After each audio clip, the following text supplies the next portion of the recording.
I had to go close the door. What's up, guys? This is the third episode of Sid Learn Stuff. Thank you for the support on the last episode. I saw some people saying it was just nice to talk and enjoyed it, even if they didn't take maths. That was cool. And that is the kind of point. It's just me learning stuff and maybe you learning with me, maybe you getting an interest. I saw one person calling me cute. Cheers, that's nice. As whoever had the black profile picture, I'll probably go like the comments after this. I said I'm going to be doing some more learning stuff. This time we're on to history. Sorry, I haven't uploaded in a few days. One, when you're kind of revising history, these topics you have to do in quite big chunks. You can break them up into small chunks, and I could go through this, and this, but that's not the way I learn. I do them in big blocks, and I'm teaching them in big blocks. If any of you are actually revising Russian history, this is edexcel as well, and you're like, oh, I didn't really emphasise one bit of this, or I didn't talk about one of the bits, tell me, because I'll look into it, because it'll probably help me learn too. Anyway, first big topic is, other reason I didn't upload is because I smashed my mouse on my Mac. I think it's healed, but it moves jittery now. So, anywho, Tsarism, 1894 to 1905. This is kind of the first big course. You've got two options. This is just kind of a whistle-stop tour, because if in a maths paper, pardon my language, in an actual paper, you're not going to have to really go into tons of detail, but you will need to know kind of what happens. So, as such, I just made these big revision sheets, and between two sheets of A3, you kind of got the gist of the entire topic, and honestly, that might even be a bit excessive. If you do want to learn it all the way through, and this is a bit too brief, get one of these. Anywho, let's start off with the beginning. Tsarism is just kind of, this is the first page. This one. Yeah. First thing I want you to know is kind of the policies of Tsarism. Simply, orthodoxy,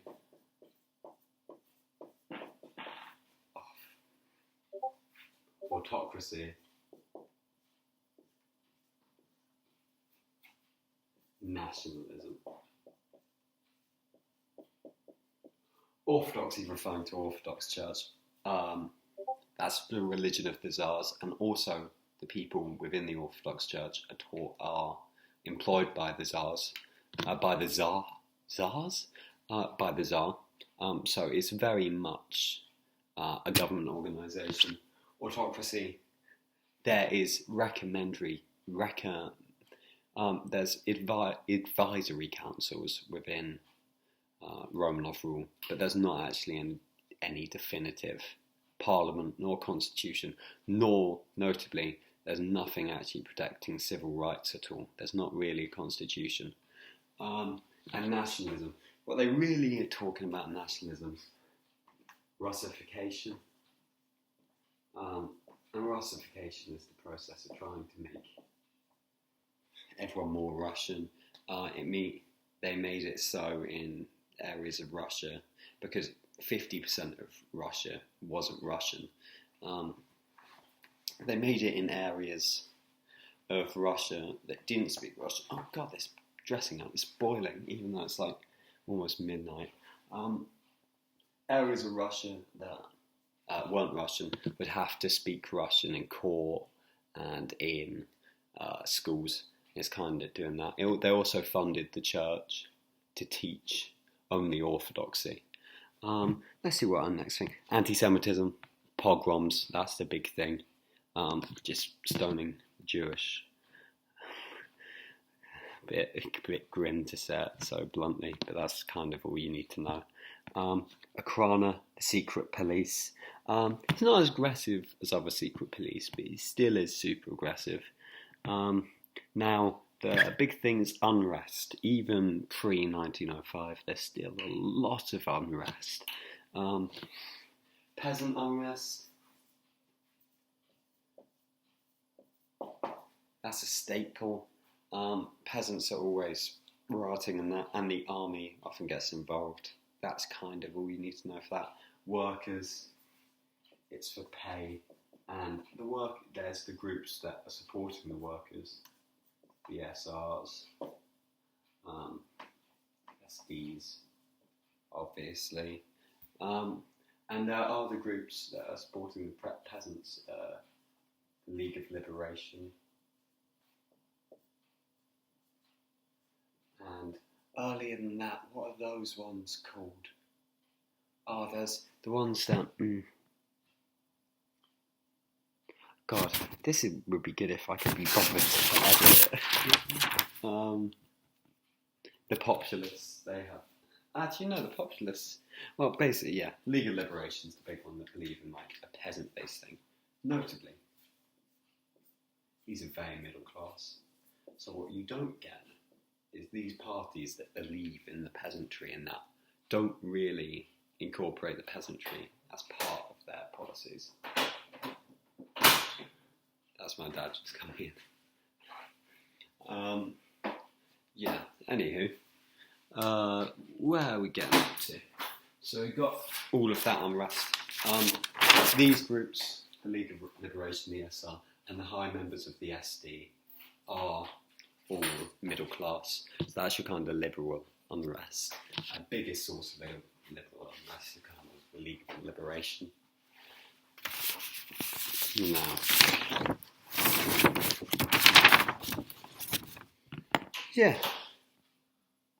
Oh, yeah. In terms of liberal,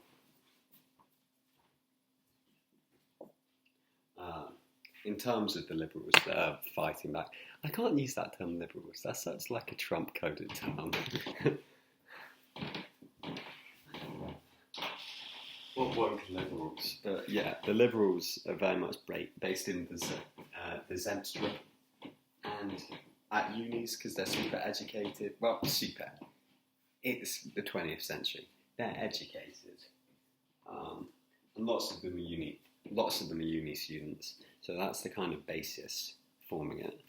And that's just kind of the background knowledge you need to know. You need to know about their SRs and SDs. Obviously, they're both groups that are quite divided down the middle. The SR is always referring to left and right SR, and the SDs, Bolsheviks and Mensheviks, are not notable place where both Bolshevism and Menshevism is formed is at the 1903 Congress.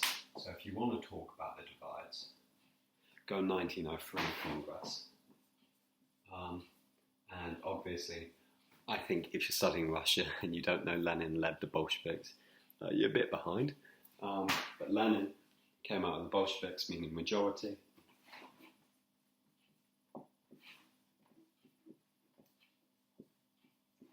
And I always forget his name. Mortov,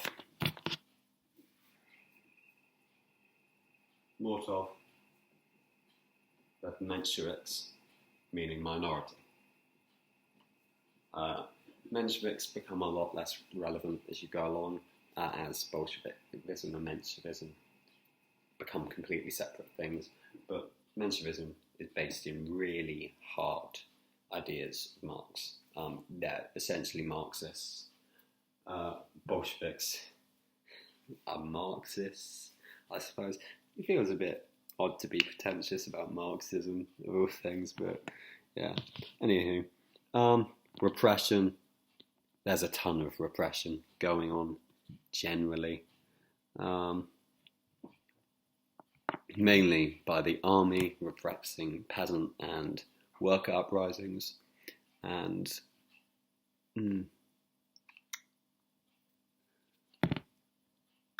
what's the other one called?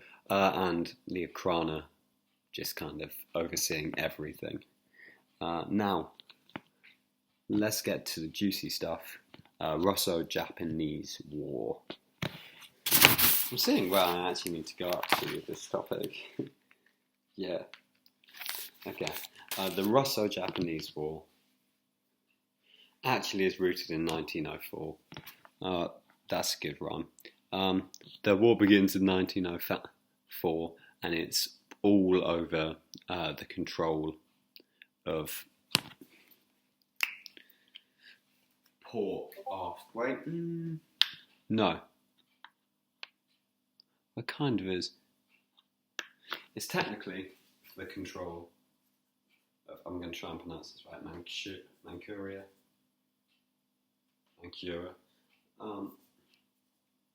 And it's also for the control of Port Arthur. These were both Chinese territories that Russia kind of twisted the hand to get them. Port Arthur's the big one we need to focus on. And Japan is desperate for Port Arthur. The actual start of the Russo-Japanese War is them attacking Port Arthur. Big thing is the military didn't like this much. It's a huge embarrassment. The Battle of Tsushima is the biggest example of this because the Baltic Fleet travels for 8 months and gets destroyed in 45 minutes. But man, that's a 52 ship fleet. It ends with the Treaty of Portsmouth. That's just kind of the general stuff of the Russo-Japanese War. It's more its effects on the actual culture of Russia that you need to think about, with obvious protests and hyperinflation, not hyperinflation, all of the kind of stuff that comes as a consequence of warfare. The actual war itself is an embarrassment. That's the main thing. And it angers a lot of people. It makes the Tsar seem weak. But it's not actually the events of the war. Besides, Tsushima is a good example, but the kind of knock-on effects of them. And let's start talking about the knock-on effects. Potemkin, that's June 1905. That was when sailors mutinied.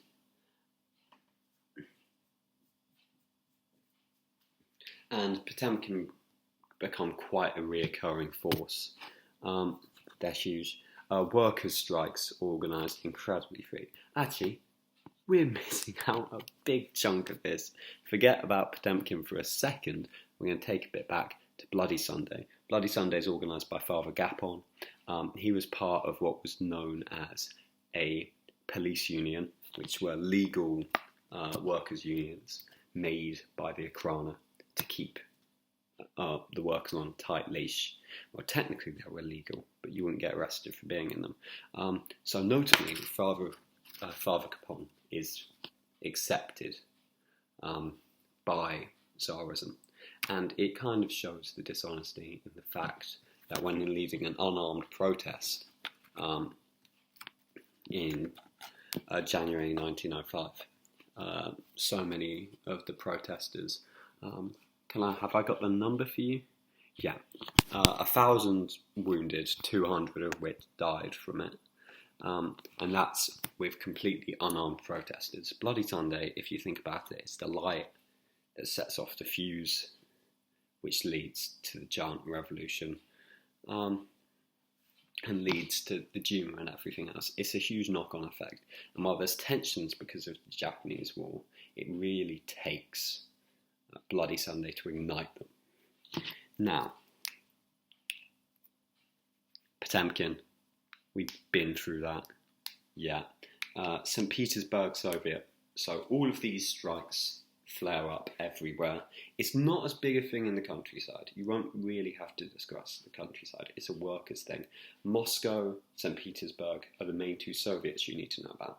Soviets have kind of become, in the modern age, a term really associated with the Soviet Union, but actually it's just a term for a workers' union, essentially, and organising a workers' union. So it had elected assemblies, it was quite official, and notably most of the members who were leading them were socialists. Trotsky was a leading member of the St. Petersburg Soviet, and notably the Soviets are very much workers-based, which if you think back to your League of Liberations, even your SRs, that's not a huge thing.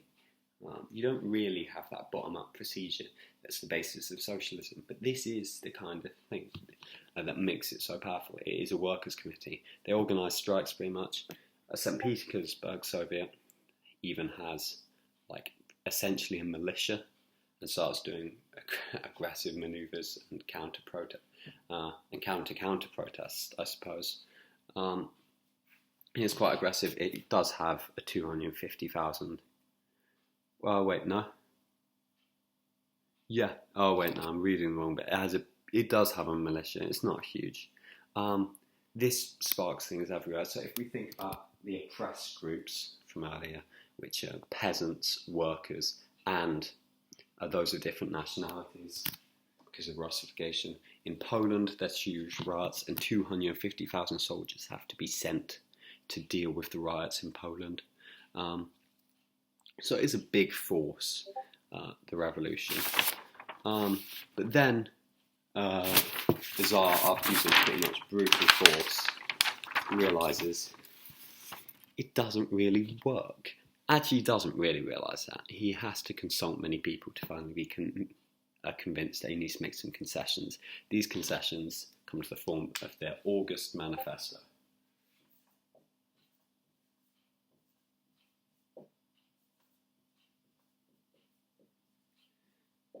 Now, the August Manifesto is really half-assed, and it doesn't really have much intention on restricting the Tsar's power because he doesn't like that. The August Manifesto is trying to keep Tsarist power, but it's trying to quell all of the people who are annoyed. So what it does do is it offers the Duma, but the Duma, clue in the name if you translate it from Russian, is purely advisory. It doesn't give them any kind of privilege. It says it would organise this group, but it does specify purely advisory, which it would become to be by the third and fourth Duma, essentially. But in the legislations of the August Manifesto, that's what it said. It also said that Duma votes were going to be incredibly swayed towards the peasantry, because it was believed, peasantry and nobility, because it was believed the Tsar had many voters in that. Peasants didn't really vote for him, but they thought they did. So that's all right. No one gives a shit about the August Manifesto, so they move on to the October Manifesto, far bigger. And it does essentially quell the revolution. The October Manifesto says we're going to do that, but the Duma's not going to be advisory. There's going to be more rights, and there's going to be a vote that everyone can have, which isn't the case with the August Manifesto. And also it would be balanced voting, which isn't the case with the August Manifesto either. Yeah, that's about it. So the fact I thought there was more does kind of show you it doesn't really, it's not a huge step, but it's enough to quell a lot of people. These people are known as Octoberists. I'm not sure. The board's a mess. I'm not even sure I'm sticking with it. No, this video is almost 20 minutes long. Most people have left by now. If you're still here, maybe people do think I'm cute. Anyway, Octoberists are the people who kind of accept it. They're generally quite liberal of view. They're not trying to change the world. Now, yeah, I'm going to go to the crucial bits now.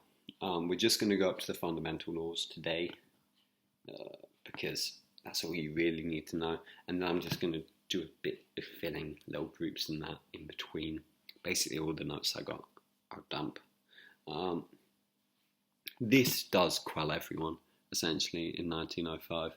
The promise of it works really well. But after realising the Tsar's promised all of this, and after realising the revolution's really calmed down, and after crushing the uprisings in Moscow, which was kind of the final nail in the coffin for any kind of revolution in 1905, the fundamental laws come in, and they essentially backpedal everything that's happened. The Duma can veto laws, but not when it's not in session, and the Tsar has the power to take it out of session whenever they like. Freedom of speech and that is still stronger than it was, but there's also a two-house system. This is really noticeable. The two-house system was known as the Imperial State Council, while the second house, so you have the Duma and you have the Imperial State Council, and that's all elected by the Tsar and nobility, which means it's very swayed towards his view, and ultimately you've got half your voters who are voting in big decisions being incredibly Tsarist, and you can also just get rid and dismiss the Duma whenever you want. So essentially, it renders him in a very, very safe position to tackle the Duma in 1906. Not safe enough for his standards, but he's doing all right.